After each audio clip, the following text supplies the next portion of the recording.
that God has blessed her with the intellect. God has blessed her with the ability to communicate in ways that people understand. He has blessed her with a heart for people. And I have every assurance that she is going to win this seat on behalf of the Barbados Labour Party. I have every assurance that 5 years from now, when she comes back to you as your parliamentary representative, you are going to endorse her once again, because in the next 5 years, she is going to be an outstanding representative, delivering what is truly meant by representation. That PR is not, that good public relations is not good parliamentary representation. You're going to get solid, substantive representation. I give you my friend, my colleague, Sandra Husbands. We need a change. Barbados won't take it no more. We need a change. Senegal get loose for the poor. We need a change. The youth's gonna settle the score. We ain't standing for them no more. Tell me I smart, I voted for the B. Everybody know bees does met honey. From the time I did in school, can I never get a D? I hard get A, better get a B. Wanna already know? While I come across is the one. Look at how the youth struggling on the corner. I feel for the children of Alexandra. Couldn't can't stop the public, can't get no further. They just begun right now, time to hold back. Employment, what is that? Good night, St. James South. Where are you? All right. And good night to Barbados and to the Barbados Labour Party family. This is a wonderful night. This is a wonderful night as we gather and as we work together in probably one of the most unusual fights Barbados has ever faced, where for the first time in the history of our country, we are likely to see on February 21st a one-term government and see the return of the Barbados Labour Party. Oh my goodness. What a wonderful, wonderful, wonderful thing. It is wonderful for these reasons, not because I'm a member of the Barbados Labour Party and I want to win, but because the fact that Barbadians could sit and look and examine their own self-interest and say to themselves, I have got to make a decision that will affect me, my children, my company, my relatives, my neighbors, my country. And I am capable of rising above the traditional and making a decision in the best interest of myself and those around me. And that says to me that Barbadians are maturing and maturing politically because Barbados has a call on its life. The country of Barbados is a country that stands out as an unusual gem in the Sea of the Caribbean. If you look back across the history of this great little country that we have, you will see that Barbados has always done that which is unusual, that we have stood out above the rest.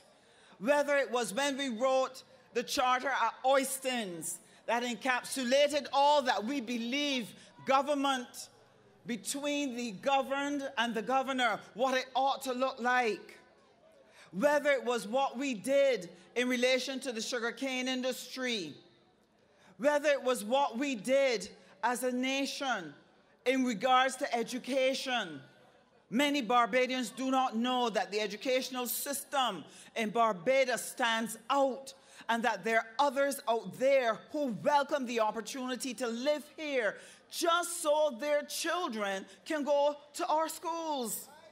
In the expat community, they are told that the Barbadian educational system will put their children 2 classes ahead and that they need not fear coming here because their children will be better off, because Barbados stands out. But why has Barbados stood out in relation to so many things? We have stood out in relation to family planning. We have stood out in relation to sports. We have stood out in relation to governance. We have stood out in relation to culture.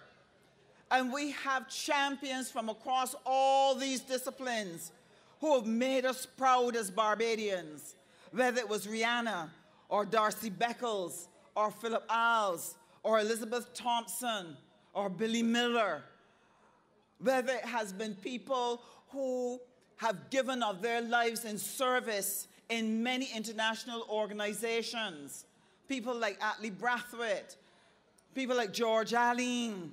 These are people who have headed up international organizations and carried the flag high for Barbados. And so Barbados has always stood out. And why? Because Barbados has always had extraordinary leadership. Extraordinary leadership. And we have always been able to give extraordinary leadership because we are an extraordinary people. And we must understand why we have been so called, why we have been so gifted, that we have been able to give to this region the leadership that it has asked for, whether it was Grant Lee Adams back in the day of the Federation, whether it was Owen Arthur over CSME. We have always given to this region the very best leadership because as a nation, we've always given ourselves the best leadership. And why is leadership important? Leadership matters because you cannot produce the results unless you have the leadership that can take you from 0 to 100. Leadership matters because you cannot overcome the obstacles that stand in front of you unless you understand that obstacle. And you can come up with the strategies that can remove it from before the face of the people and ensure that they have a smooth path for their feet. Leadership matters. And as Barbadians stand on the cusp of an election, as they consider to whom they will give that leadership, we have to again agree that leadership matters and we must choose wisely. If we look at what has happened in Barbados over the last 5 years, and certainly under the stewardship of Frundell Stewart, there are a number of questions that we have to ask, because we have to ask the question, is this man the man to lead us? Leadership is something, a quality that from birth a person demonstrates early the capacity to be able to give leadership to others. And as we look at our current leader and ask ourselves the question, have we seen in his life the qualities of leadership that says to us, yes, I can entrust my life to his hands because I see the track record? When you examine Frundell Stewart, where is that track record? The ministry that he had as Attorney General, the one task they gave to him was to choose for us a Chief Justice. A simple task. Look for a person capable of giving leadership to our judicial system. The law is clear. These are the characteristics that this person must have in order to lead our justice system. These are the criteria he must meet in order to lead our justice system. You know, Frundell get it wrong. It was written on paper, his favorite form of absorbing material. All you had to do was read, understand, and execute. But he got it wrong. And he got it wrong because he was not paying attention. So when it comes to execution, there is a failure in leadership because our current leader has difficulty in executing anything. Alexandros proves that. Calico proves that. Dealing with the healthcare system proves that. But if you're going to be a leader, what is critical is that you must have a vision. And if it is one thing that the Barbados Labour Party has always been able to offer Barbados, it is a vision of who we can be down in the future. Not a vision of who we are now, but where we can be down the road. Grant Lee Adams gave us a vision that we can be free, we can take charge of our destiny, we can vote, we can govern ourselves. We can give ourselves a better life. Tom Adams came and he gave us a vision. His vision was that Barbados could grow and develop an economy that can make it comparable to any other country across the world, that we could build prosperity for ourselves by building out our economic sectors, that we had sufficient talent locally, that we could develop it, and in developing it, we could deploy it efficiently and grow our economic sectors so our people could live their best life. That's what Tom Adams did for us. And then we had Owen Arthur. Owen Arthur said to us, people, the past is in the past. The foundation we had back in the early years of our independence has now changed. There's a new world order. Things are different. Things will be difficult. We have to find a new way to build a new economic and social system that will carry us forward into the 21st century.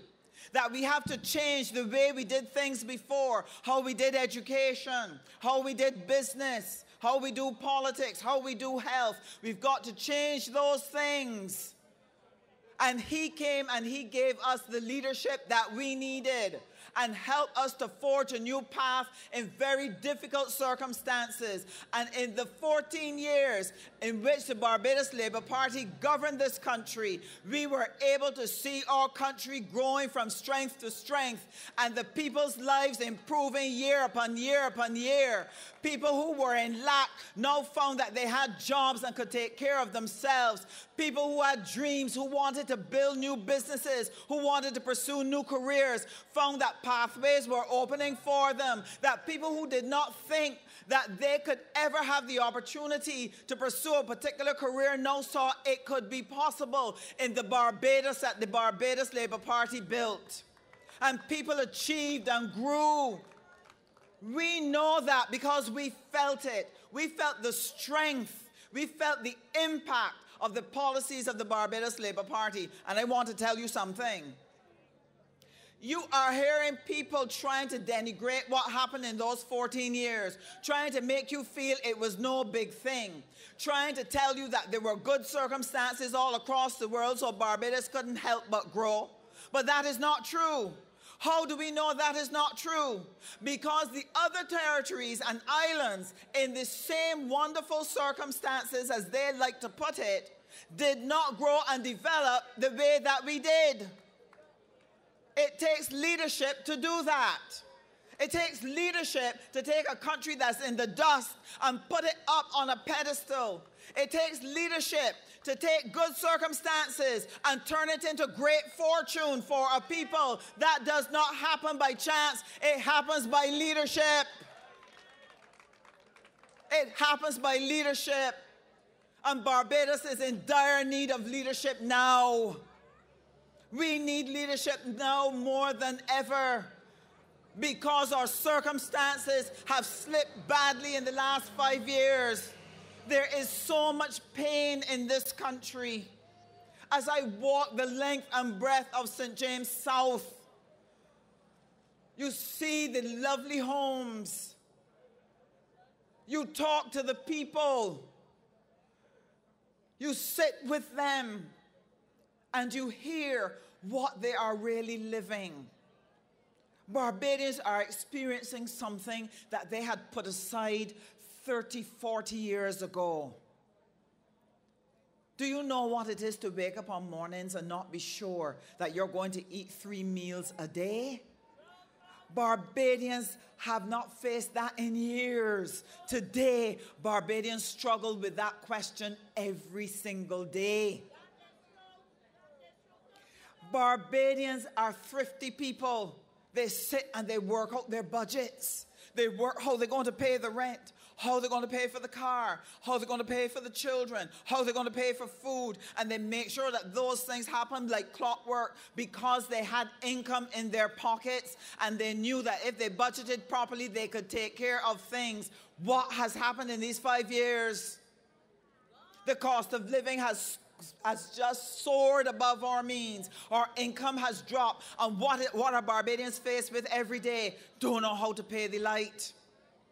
don't know how to pay for the car, haven't paid the road tax in 2 years, haven't paid the car insurance for 3. Women haven't gone and had their yearly checkups because they can't afford to do it, and they put themselves at risk because the situations which they face in this past 5 years has taken them to a level that they don't even remember when last they were there. And you know what is particularly difficult? Our young people.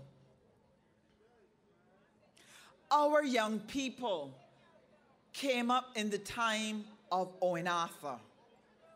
People 20 years, 25 years, that's all they've ever known. So they came up in a time when their parents had money. They came up in a time when whatever they wanted to eat, they could ask for. If they wanted to do something special, go to a fete, give themselves something special, they could get it. That's all they've ever known. They've never known the lack of the early years that our early Barbadian generations went through. They didn't have to cut and contrive. They didn't have to tell themselves no. And what has happened? They are now faced with a crisis that is so deep that it creates enormous stress for them because they do not know what this is, because they have never faced it before. And so they are stressed. Or young men tell you straight, Miss Husbands, you see that call there on my cell phone? That's the child mother. No, I ain't got no money, so I ain't answering that. She can call me, but I don't know what to tell her, so I got to run from her because I don't know what to tell her and my children. And Miss Husbands, it makes me feel bad. That's what they tell you. They say, I am hurting. And why are they hurting? Because they needed leadership. Leadership not only at the national level, they needed leadership at the community level. They needed a parliamentary representative who would walk with them through these difficult times. A parliamentary representative who would come to hear what the issues were and offer advice, offer support, offer comfort. But what did they get here in St. James South? When the young men were hurting and did not know where to turn and were frustrated, he could not be found. When the young women needed assistance, needed a solution, needed help, what did they get? They got something that they could not cope with or entertain in their lives. So some of them had to walk away sadly. No help.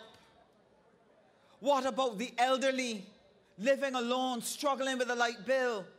Where was he when they needed help? Not to be found. No help available. And so they continue to hurt. If we are going to bring prosperity, if we are going to bring to our people the type of experience that they desire in their lives, they not only need leadership at the national level, they're going to need leadership at the parliamentary level. Our parliamentary representative focuses primarily on public relations, focuses primarily on advancing himself. But that is not what our people wanted, because our people's backs are not stepping stones to Parliament. You cannot ignore them for 5 years and then wake up 5 years later and suddenly discover that they have needs and come running. You have to be there with them all the time to give them the support that they need. And therefore, in this election season, what we will present to you, what I will present to you as a candidate, is a person who is going to be there with you through thick and thin. I may not have every single resource that you need at the moment that you need, but you will always have my presence, my comfort, my advice on whatever resources I can muster to be able to respond to your needs. They will be there. They will be there. But not only someone who is going to respond to the needs that you present to me, you're going to find in me someone who takes the time to analyze what is happening across the constituency. And as I look at not only the needs, but the possibilities, the potential of the people, It generates ideas and stimulates thoughts in my mind about what it is we need to do to take you to a new and a higher level. As I walk this constituency, I have seen the bright, intelligent young people which we have. Let me tell you something. We have some of the most talented people in St. James South. This is a constituency that can entertain itself for 4 hours with top-class entertainment without needing anybody from outside to come in here and sing a song or do a thing for them. I can invite all of you to their concerts and you will see very talented people. Very talented people. But what is it they need? They need doors opening that they can take that cultural skill and turn it into a cultural enterprise, take it into entrepreneurship, that they can start to earn a living from those skills. How are we going to do that?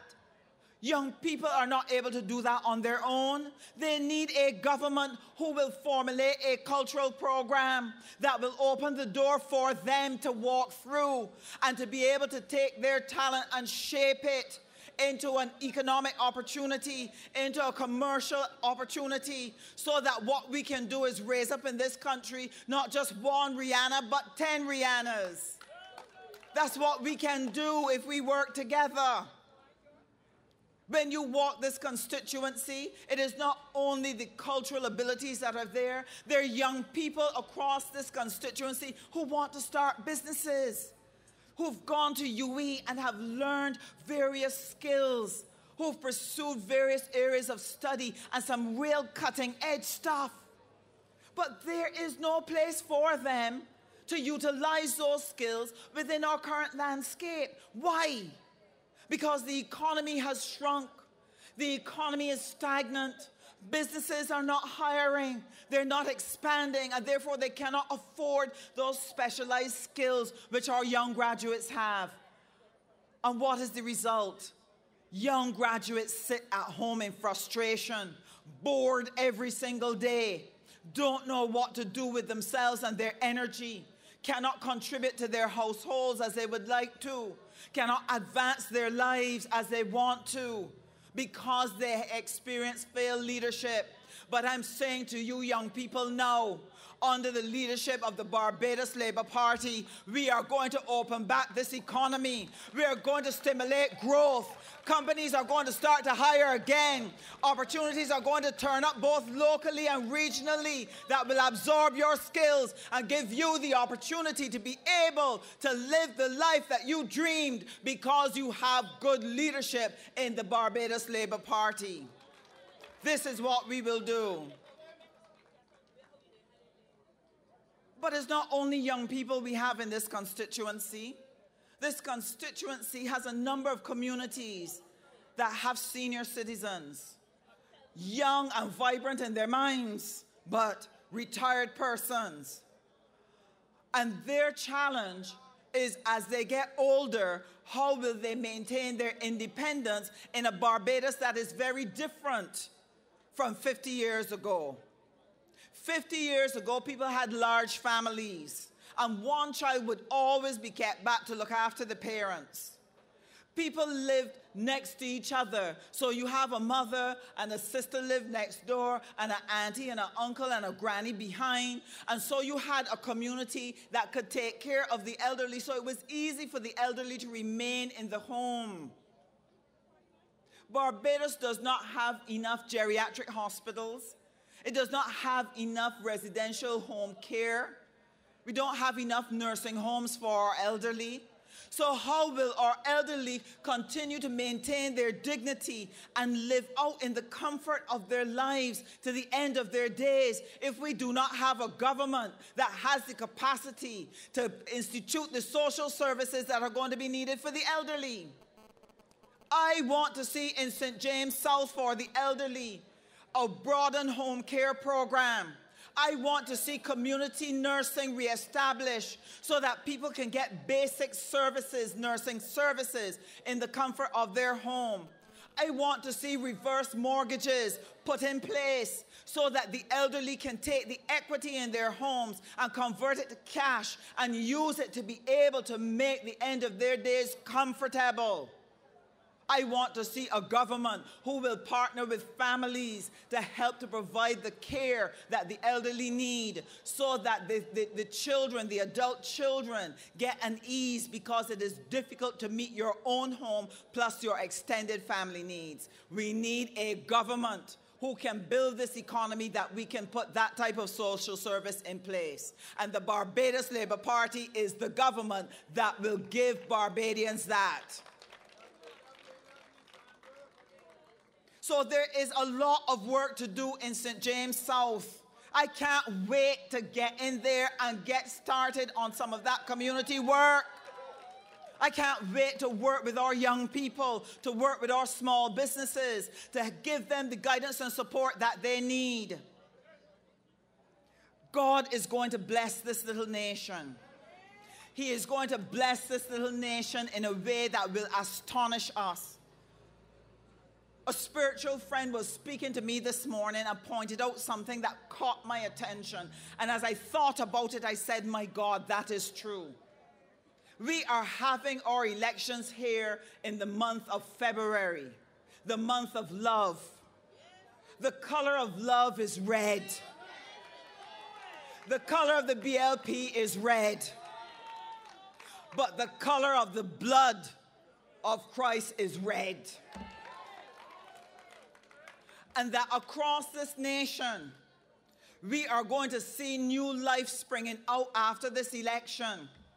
New leaders springing up at community level, business level, coming forth with ideas, working together to be able to take this nation from out of the dust and the dirt and the mud that is currently in. It is going to take all of us working together to take this little nation and polish it up and make it sparkle, make it bright, and put it back where it belongs, high in the heavens, shining brightly in the firmament.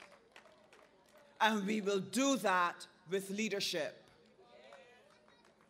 So friends, February 21st is your day with destiny. That is the day when you give yourself the gift of leadership.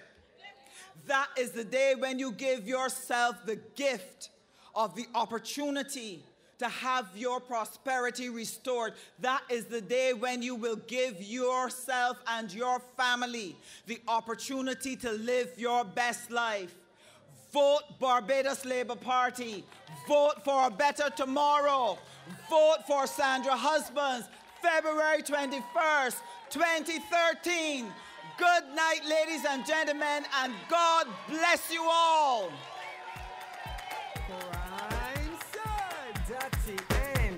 Grab soldier again. Right now, please dread. We voting for the right.